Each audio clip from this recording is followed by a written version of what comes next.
السلام علیکم ورحمۃ اللہ۔ امید ہے آپ سب لوگ خیریت سے ہوں گے، ٹھیک ٹھاک ہوں گے۔ آ، اگر آپ غور کریں تو ہمارے ارد گرد بہت سارے ایسے واقعات روزمرہ رونما ہوتے ہیں جن سے ہم سیکھ سکتے ہیں۔ وہ واقعات برے بھی ہو سکتے ہیں، اچھے بھی ہو سکتے ہیں۔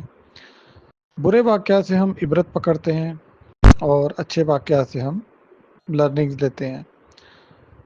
الٹیمیٹلی ہمارا مقصد گرو کرنا ہے، گروم کرنا ہے، سمجھنا ہے اور اپنی شخصیت کو اس طرح ڈھالنا ہوتا ہے، بنانا ہوتا ہے کہ ہم ایسی سچویشنز میں کبھی نہ آئیں، یا ہم کیا بہتر طریقے سے پرفارم کر سکتے ہیں۔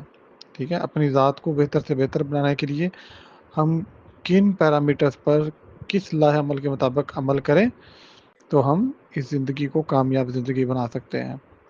ابھی حال ہی میں ایک واقعہ پیش آیا، اسلام آباد میں ایک بڑا پولیس آفیسر جو ہے اس نے خودکشی کر لی۔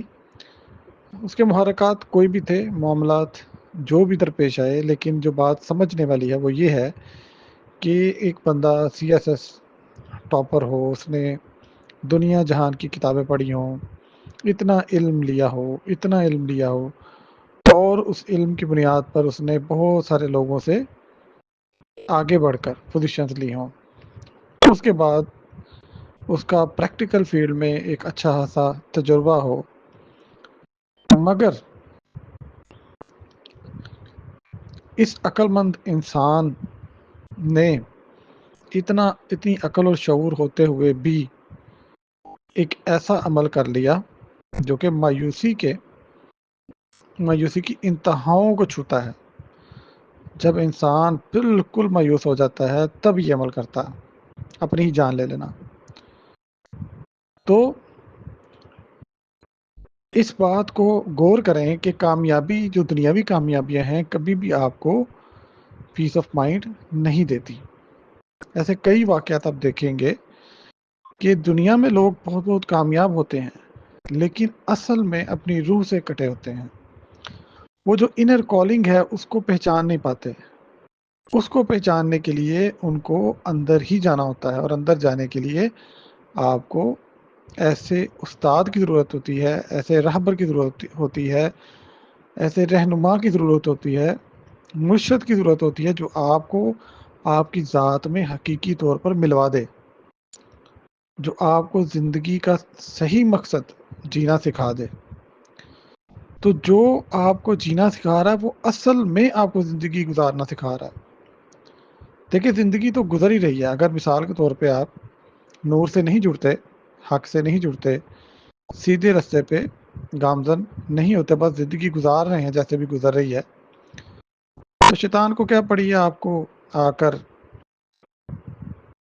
ڈسٹرب کرنے کی؟ آپ تو پہلے ہی اس کی راہ پہ چل رہے ہوتے ہیں۔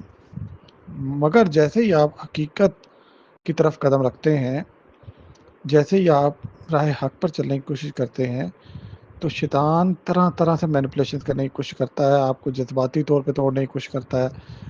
آپ کے سامنے وہی چیلنجز جس کو آپ جیتے آ رہے تھے، انہی چیلنجز کو ایگریویٹ کر کے، بڑھا چڑھا کے آپ کے سامنے پیش کرتا ہے، آپ کو سینسٹیو بنا دیتا ہے، حساس بنا دیتا ہے، پھر صحیح عمل میں مینپولیشن کرنے کی کوشش کرتا ہے۔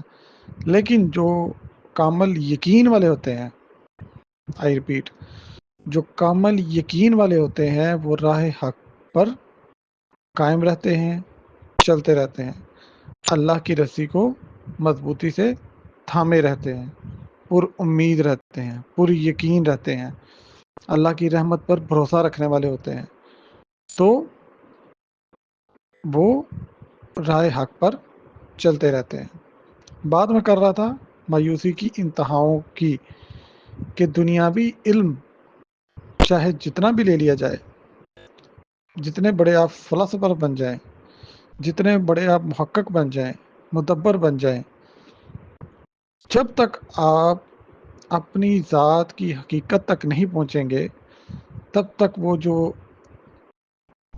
تشنگی ہے، وہ جو قلبی اداسی ہے، وہ جو کمی ہے، وہ نہیں بڑھے گی، کیونکہ روح کو وصال چاہیے، روح کو وصال حق چاہیے، وصال یار چاہیے۔ روح کو ایک عشق چاہیے اور عشق حقیقی چاہیے. روح کو اپنی منزل چاہیے. روح کو وہ مقام چاہیے. روح کو مٹنا ہے اپنے یار میں. روح کو اللہ کا قرب چاہیے. تو روح کی سنیں اور اللہ کو اپنا محور و مرکز بنائیں, حقیقی مقصد بنائیں. Thank you so much.